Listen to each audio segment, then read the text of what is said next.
Hello, everyone. Happy Wednesday. I hope you're having a wonderful day.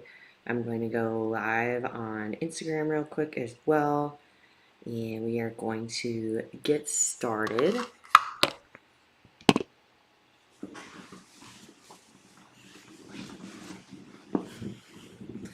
So, on today's live video, wanted to talk about obviously the holidays are here, and it's crazy that we're already to the end of this year and this season, but excited to go into the new year with some momentum and focusing on the things that we learned, the things that we want to improve on, the things that we want to do better going into this new year and going into this holiday.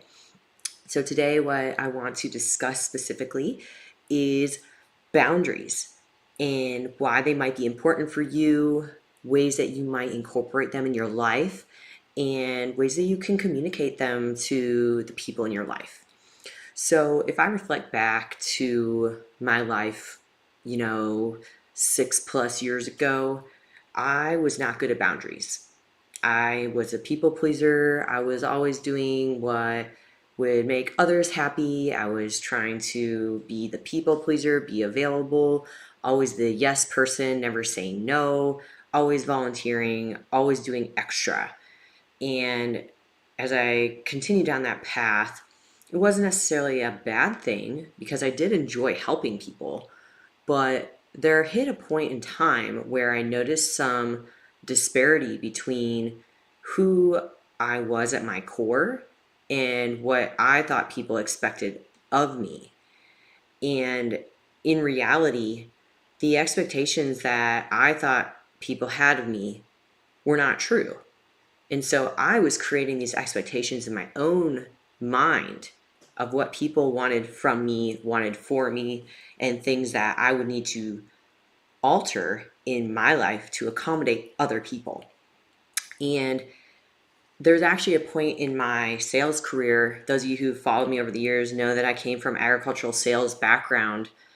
I was working in a male dominant industry. Fitness is still pretty male dominant. And I remember sitting down with a boss of mine one day. And he's like, Caroline, one of your biggest strengths is also your biggest weakness. And it's that you're so emotionally available for people.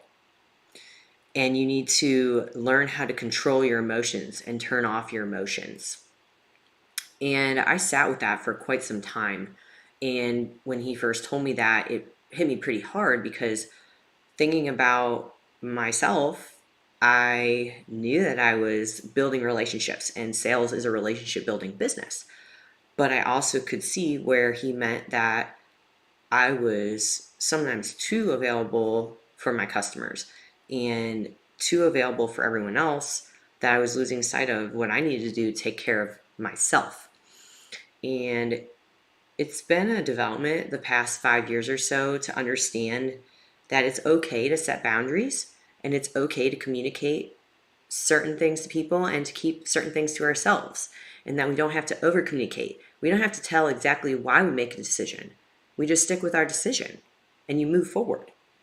And so when we're talking about boundaries, it was honestly at that point where I felt like I was living two separate lives because I had my fitness goals and pursuits, and I felt like I had to hide those away whenever I showed up for my sales and talking with my customers. I could only talk about agriculture and I couldn't talk about the rest of my life. And it just created this tension and this constant just chaos within that I couldn't express myself and find those boundaries within myself that I wanted to have. And so over the several years in fitness and bodybuilding and understanding more about what I wanted to achieve in my life and be my true authentic self, I recognized that when I stepped into my power and owned what I wanted to portray and be and show up, I could set boundaries to do that. And it would not only protect myself, but it protects other people. So, rule number one when it comes to creating boundaries for yourself is getting extremely clear on the fact that your boundaries are for you. And when you do that and you lay out that maybe it's you get 1 hour a day to go to the gym, that's your boundary. You are deciding that's a priority, number one. You are choosing yourself first. Number two, when you set that boundary, you are able to fully commit to it and show up. So you're saying, my boundary is I get 1 hour to go to the gym. And you make that hour for you and you enjoy it. And you work hard and you push yourself a little bit harder. And it makes you recognize that, yes, this is me time and no one else can intervene on that. So that's just one example. Step number two, when it comes to creating the boundaries, is you can acknowledge that your boundaries are allowed to change. So this was really hard for me at first, was recognizing that our boundaries are not going to stay the same. They will change throughout different seasons in our life. So as we're going through the holidays, maybe you're on a strict diet because you have an extreme gut protocol you're on. Maybe you're just coming out of competition prep and you want to stick to your reverse diet. That is great. And you want to acknowledge that boundary and talk with your loved ones about that boundary. So you're not only allowed to change the boundary depending on the time in your life. Maybe during this holiday, you have a pretty free-flowing nutrition plan and you kind of eat what you want. But maybe this next holiday, it's not going to be that way and you're going to stick to your own foods, bring your own foods, and maybe have one extra piece of pie or whatnot. So it's okay to, number one, set boundaries, and then number two, be willing to modify them and change them. The third piece of advice when it comes to boundaries is you want to communicate them in a way that the other person is not going to feel like you are trying to prevent them from being a part of your life. So this was hard for me the first few years of bodybuilding. Was I didn't really know how to explain to my family why I had to eat certain foods or why I had to go to the gym for fasted cardio and then I had to go to the training later on. I didn't know how to vocalize it in a way that made them feel included in my journey, but also not discluded in the fact that I'm not doing it to prevent them from being a part of my life, but I'm doing it to include them in part of my life. So one way that I like to communicate with family and friends now, especially around this holiday, is, for example, we're going over to David's aunt's on Christmas Eve. And she asked like if we would be interested in eating the goulash that they make every year because she's trying to get a head count for how much she needs to make. And so I communicated to her like, thank you so much for inviting us. We're really excited to see you. I just want to let you know that right now I am on a more restrictive diet just because of some gut issues I've been having, but really look forward to getting time to see you and spend time with the family, and I'll be able to enjoy some foods that I might bring on my own. And the cool part is once you start communicating that more, they start to communicate back to meet you at that boundary. So she actually replied and was like, okay, good, we're looking forward to seeing you. Would you mind if I make you a chicken breast? Would that be good for you? And so it was that perfect opportunity where she reciprocated, knew where my boundary was, and was able to meet me there. And so now there's like no stress going to a family get together and worrying about people judging you, which goes in my number 4 when it comes to boundaries. Is you can get so good at understanding yourself and your boundaries that you're no longer afraid of what people think of you.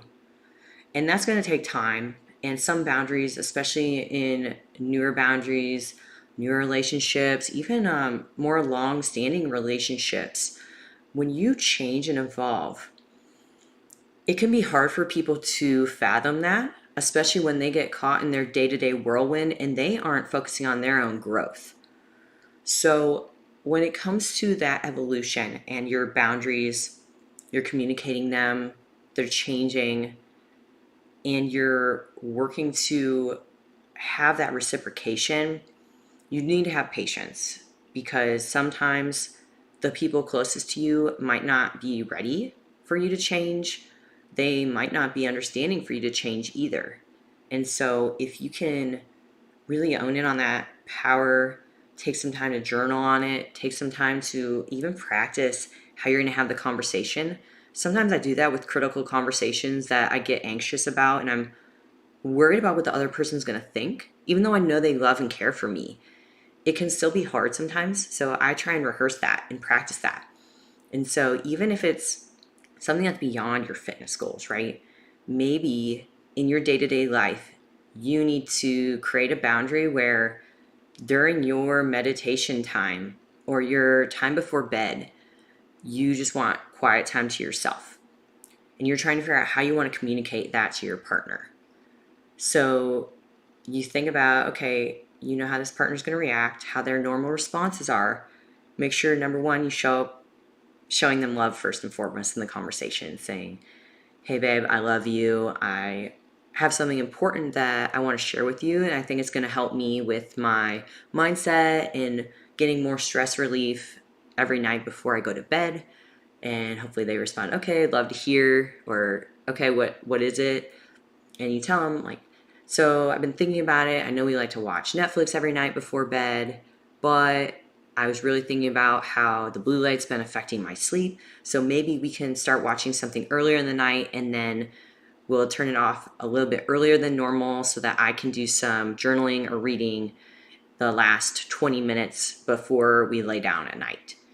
And so finding a way to convey it where you're being firm in your boundary and what you need and why it's going to help you, but also you're including them in your journey. So that's just something that can be helpful, especially with these holidays. It can be really hard with expectations of family and you want to be present for everyone, but maybe you need to go get a walk after your meal and just get space from your in-laws. Maybe you need to go out and get a beer in the garage with your buddies and just get away from the ladies for a little bit, but then you come back with the family when it's time to open gifts.